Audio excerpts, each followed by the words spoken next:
एक बार की बात है कि एक लड़की नदी पर नहाने और पानी भरने गई। उसने नहाने के लिए अपने कपड़े उतारे, उनको किनारे पर रखा और नहाने के लिए पानी में चली गई। जब वो नहा रही थी तो एक बंदर आया और उसके कपड़े उठाकर भाग गया।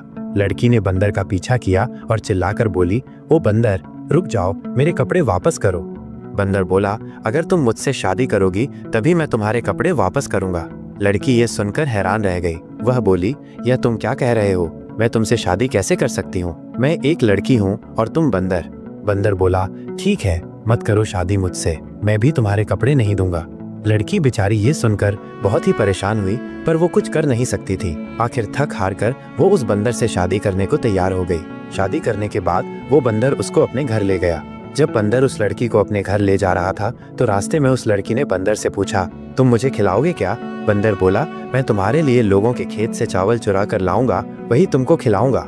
इस तरह वो लड़की बंदर के साथ रहने लगी। बंदर उस लड़की के लिए लोगों के खेतों से मक्का और चावल चुरा कर लाता था। वो उसी को पकाती थी और खाती थी।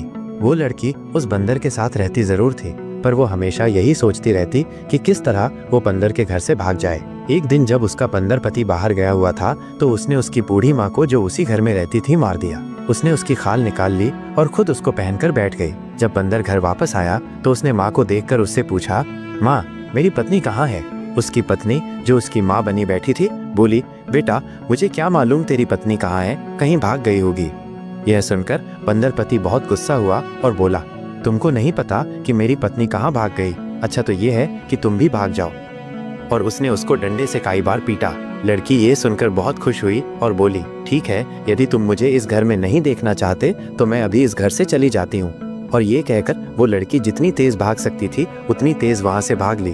भागते भागते वो अपने भाइयों के घर आ पहुंची और सारा हाल उसने अपने भाइयों को बताया। यह सब सुनकर उसके भाई भी बहुत गुस्सा हुए और बहन के बंदर पति को अपनी बंदूक से गोली मारने चल दिए। पर वो बंदर पति उनको कहीं मिला ही नहीं, सो वे उसको बिना मारे ही वापस लौट आए। कुछ दिनों बाद उस लड़की के बच्चा हुआ। अब था तो वो बंदर का बच्चा ही ना, इसलिए वो बंदर जैसा ही था। लड़की के भाइयों को अपनी बहन का ये बंदर बच्चा फूटी आंख नहीं भाता था। वे उसको मारना चाहते थे, मगर लड़की का तो वो अपना बच्चा था, इसलिए वो उनको उसे मारने नहीं देती थी। धीरे धीरे वो बंदर बच्चा बड़ा हो गया। एक दिन उसकी माँ ने कहा, मेरे बेटे, अब तू बड़ा हो गया है, अब तुझे जंगल चले जाना चाहिए और अपने पिता के पास ही रहना चाहिए। ये सुनकर वो बंदर बच्चा जंगल चल दिया। वो पहाड़ियों के पास आराम करता था, पेड़ों पर चढ़ता था, पर बोलता नहीं था। जिस दिन वो बंदर बच्चा जंगल की तरफ चला, उसके जाने के कुछ देर बाद ही उसकी माँ ने जिन मशीन से कपास साफ करनी शुरू की।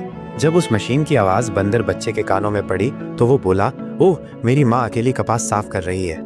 ये सोचकर वो बहुत दुखी हो गया और तुरंत ही घर की तरफ दौड़ चला।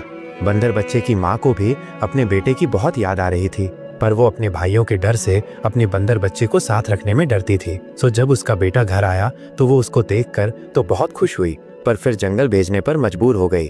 अगले दिन उसने फिर बंदर बच्चे को जंगल भेज दिया और उस दिन उसने कपास साफ करने वाली मशीन नहीं चलाई। सो बंदर का बच्चा भी जब पेड़ पर चढ़ा तो उसे जिन की आवाज नहीं सुनाई दी और वो फिर हमेशा के लिए जंगल की तरफ चला गया।